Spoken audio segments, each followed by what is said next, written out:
Olá, pessoal, bem-vindos a mais um vídeo. Nós vamos agora ver como nós podemos suavizar as margens do SVM, porque conforme nós vimos no vídeo anterior, é um critério bastante rígido, né? Você ter lá, assim, as suas margens definidas e não permitir com que nenhuma amostra faça parte da margem de segurança. Isso, em muitos casos, é impossível de se fazer. Então, olha, a ideia aqui é lidar com a sobreposição entre as classes, fazendo que sim, possa ter alguns elementos que violem essa restrição das margens de segurança, porque senão o negócio ia ser assim, ó, só possível na teoria, né? Na prática, ele ficaria um pouco assim, impossível de ser realizado.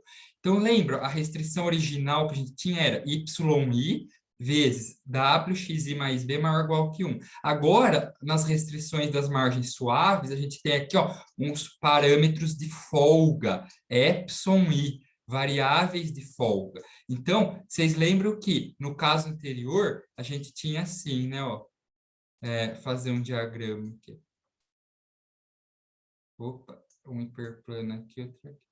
Então, os pontos que caíam, e quer dizer, o produto escalar que caía aqui era 1, aqui era 1 e aqui era menos 1, né? Então, aqui é entre 0 e menos 1, aqui é entre 0 e 1. Então, aqui o que a gente vai fazer, tirando ó, uma quantidade positiva, é justamente isso, é permitir algumas amostras aqui que o produto escalar dê um pouquinho menor que 1, 0,9, 0,8, né? E 0,5 de repente cai aqui, menos 0,5. É isso que a gente vai fazer. Tudo bem? Então, essas variáveis de folga têm esse papel. Suavizar as margens. Então, algumas amostras podem sim permanecer entre os hiperplanos. Então, o que vai mudar? A nossa função objetiva, olha aqui, ó, vai ganhar um termo de regularização aqui, ó, em que nós temos, além da nossa minimizar a norma de W, tem esse C, essa constante C, somatório para indo de 1 até N das variáveis de folga, sujeito às restrições contendo agora as variáveis de folga também. Então, nós temos uma variável a mais, olha lá, tudo bem? Epsilon, e uma constante C que não tinha no problema original. Da mesma forma, pessoal, eu não vou fazer os cálculos aqui, mas assim como no caso anterior, a forma dual é exatamente igual a ela aqui, ó. Maximizar o alfa, né? Maximizar essa função aqui em termos de alfa, sujeita às restrições que a gente já tinha. Porém, olha o que surge aqui agora, ó. Surge uma restrição a mais, que é o alfa i, ele tem que ser maior que zero. Só que no outro era só maior ou igual que zero. Aqui ele tem que ser entre zero e C. Ela é limitada superiormente pela constante C agora. Tudo bem, pessoal? Então veja, muito parecido com o caso anterior, né? Se a gente tem aqui ó, o alfa i estrela sendo a solução do problema dual, o nosso W continua sendo computado pelaquela equação duas estrelas. Aqui, ó. Essa equação aqui continua igual, igualzinho. Tudo bem? Mesma coisa.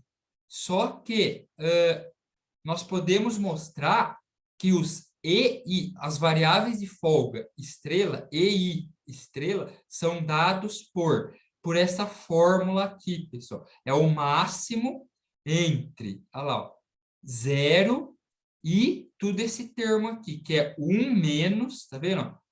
Opa, fui além aqui de onde eu deveria. Devia terminar aqui.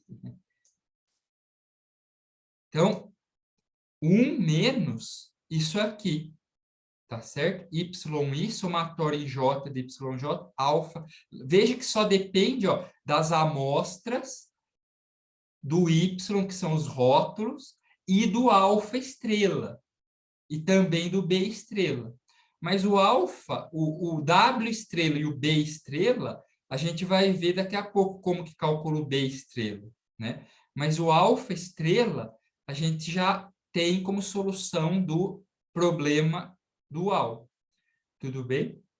Veja, pessoal, agora a diferença que vem é quem são os vetores de suporte agora? Porque agora as condições de KKT, que lá no problema original era uma só, lá era essa daqui, era só a 1, sem, se vocês pegarem, lembrar, era só a condição 1, sem esse E estrela aqui, né? Terminava aqui no 1, era só isso. Agora, além de ter o 1 mais E estrela, tem essa daqui, C menos alfa I estrela, que multiplica EI estrela, tem que dar 0. Então, pessoal, olha só, veja, os pontos para os quais o alfa I é maior que 0, a gente viu que são os support vectors. Lembra? Eram eles que a gente usava para calcular o W estrela e o B estrela. Só dependia do suporte vectors. Só que aqui, pessoal, existem vários tipos de vetores de suporte, de acordo com os valores de alfa e das variáveis de folga, epsilon. Então, vamos classificar aqui, ó. Primeiro, pessoal, se o alfa I estrela é menor do que C, o alfa I estrela é menor do que C. Então, ó, por essa equação 2 aqui, ó, ele é menor do que C. Tudo bem? Então, a variável de folga tem que ser 0, para isso aqui ser 0, né? Tudo bem? Deu para entender? Ele é menor que C, então essa diferença aqui não dá 0. Para isso dar 0, o E, a variável de folga, tem que dar 0. Então, a gente conclui que esses support vectors estão sobre as margens do hiperplano, porque a variável de folga é 0, a variável de folga. Então, eles estão em cima dos hiperplanos. Agora, no caso 2, se o alfa e estrela é igual a C, ó, é igual a C. Então, esse termo aqui já zera já. Então, tem 3 possíveis situações, se o alfa i é igual a C. Primeiro, a variável de folga é maior do que 1. Nesse caso, pessoal, nós temos erros de classificação no próprio conjunto de treinamento, olha lá, porque o suporte vectors, olha lá, ele cruza o hiperplano óptico.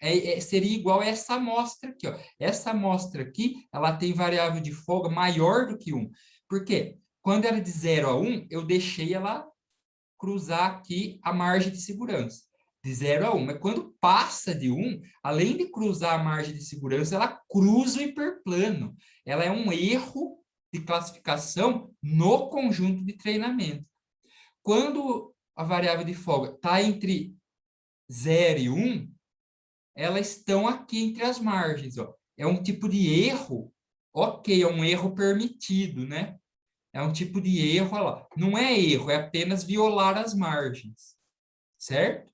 E quando o variável de folga é igual a 0, esse caso quase nunca ocorre. É raro ser igual a 0, mas eles estão sobre as margens, né? É esse caso de estar aqui sobre a margem, tudo bem?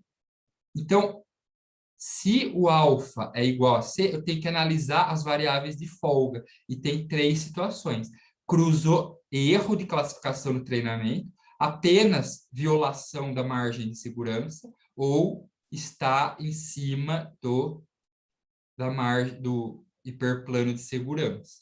Então, dessa forma, nós podemos calcular, pessoal, o beta estrela pela equação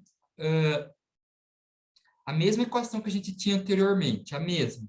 Só que agora, sobre todos os suporte vectors, com alfa i menor que C. Notem, pessoal, a diferença é essa. Ó. O B estrela é igualzinho que a gente calculava no margens rígidas. Só que agora ó, é 1 sobre NV. Quem que é NV? É o número de suporte vectors para os quais o alfa estrela é menor que C, tudo bem? Só vai entrar os que são menor que C, tá? Vou somar esse somatório mais externo aqui, ó. Vou somar para todos os xj's que são suporte vector, mas cujo alfa é menor que C também, tá vendo? E agora, aqui no somatório mais interno, aí sim, aqui entra todos os suporte vectors. Aqui entra todos. Xi pertencente a suporte vector. Tudo bem? Essa é a ideia. Tanto aqui no N quanto aqui no somatório mais externo, só deve entrar o suporte vectors com alfa menor que C. Por quê? Porque são os que eu tenho certeza que estão aqui, ó, sob as margens de decisão. Margem de decisão, não. Margem de segurança. Muito bem, pessoal. Então, essa é a formulação do SVM linear mais usado na prática. Tudo bem? Porque na prática sempre há o quê? É difícil você ter problemas que não há sobreposição entre as classes, né? Muito difícil. Sempre há sobreposição. Então, acaba se usando na prática esse modelo aqui, o SVM linear com margens suaves. É o método mais usado na prática. Bom, pessoal, vou ficando por aqui. Era isso que eu queria nesse vídeo. Agradeço a atenção de todos. Muito obrigado. E nos vemos em breve com mais vídeos sobre reconhecimento de padrões.